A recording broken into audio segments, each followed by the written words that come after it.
Yo mga idol, kamusta? Sports Talk PH nga pala. Ang Team Pacquiao versus Team Mayweather. Pag-usapan natin yan mga idol. Ngunit bago ang lahat ay huwag kakalimutang mag-subscribe at i-click ang notification bell button for more sports talk. So nitong Sabado nga lamang po ay nagtrending sa mundo ng boxing ang post ng ating pambansang kamauman ni Pacquiao sa kanyang official social media accounts.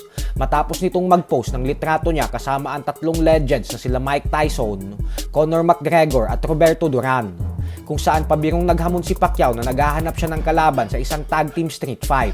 At ito nga daw ang kanyang grupo. Maging si Ryan Garcia ay napakomment sa post ni Pacman na kahit umano baril ay hindi kayang pigilan ang bagsik ng grupo nito ni Pacquiao. Napakatindi naman po kasi talaga ng apat na itong magkakasama sa litrato. Ang kanilang mga achievements sa sports ng suntukan ay hindi basta-basta. Siyempre, andyan ang pagiging 8th Division World Champion ni Pacquiao, pagiging Fighter of the Decade at pagiging World Champion sa apat na magkakaibang dekada. Habang ang heavyweight legend naman na si Iron Mike Tyson ay hawak pa din ngayon ang record bilang pinakabatang naging world champion sa heavyweight division sa edad lamang na 20 anyos. Bukod dyan ay nagawang maipanalo ni Tyson via knockout ang unang 19 niyang laban sa professional boxing at 12 dito ay via first round knockout.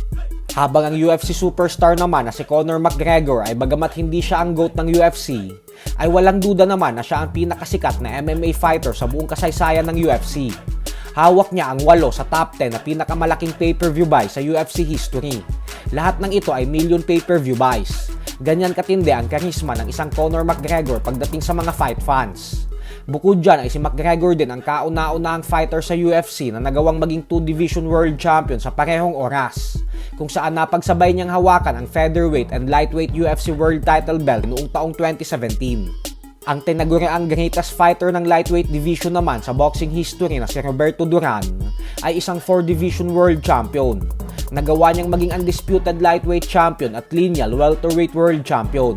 Nakapagtala ito ng record na 103 wins with 70 knockouts at 16 na talo sa loob ng kanyang 5 dekadang pagiging isang professional boxer. Ang grupo ng apat na ito ay napakatindi dahil lahat sila ay mga agresibong fighter, kung saan kapag tumungtong sila sa ibabaw ng lona, ay makakaasa ka ng umaatikabong aksyon na laban dahil hindi sa kanila masyado uso ang depensa dahil mas nakafocus sila sa pag-atake at sa pagpapasaya ng mga fight fans. At isang araw nga lamang po matapos mag-post ni Pacquiao ng litratong ito, ay agad naman nagpakuha ng litrato ang grupo ni Floyd Mayweather Jr. kasama ang mga world champions na sila Terence Crawford, Shakur Stevenson at Andre Ward na kanila ding pinost sa social media.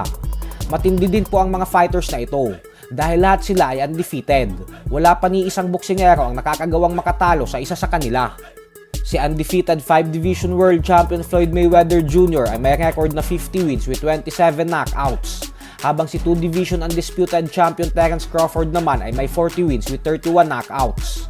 Si 3 Division World Champion Shakur Stevenson ay may 21 wins with 10 knockouts. At si 2 Division World Champion at 2004 Olympic gold medalist Andre Ward naman ay may 32 wins with 60 knockouts. May pinaghalong record ang apat na ito na 143 wins with 84 knockouts at walang talo. Kaya naman napakatibay din talaga ng grupo na ito. Subalit kabaliktaran po ito ng grupo ni Pacquiao. Kasi kung sila ay mga agresibo at mga offensive fighters, ay ang grupo naman na ito ni Mayweather ay mga defensive fighters. Talagang nakafocus sila sa kanilang depensa. Ayon naman kay Crawford ay ang litrato daw nila ay 4 na henerasyon ng mga number 1 best pound for pound fighters. Kaya naman kayo na lang po ang humusga kung sino ang may mas matinding grupo, Team Pacquiao ba o Team Mayweather. So hanggang dito na lang po muna tayo mga idol. Sports Talk PH, kakaiba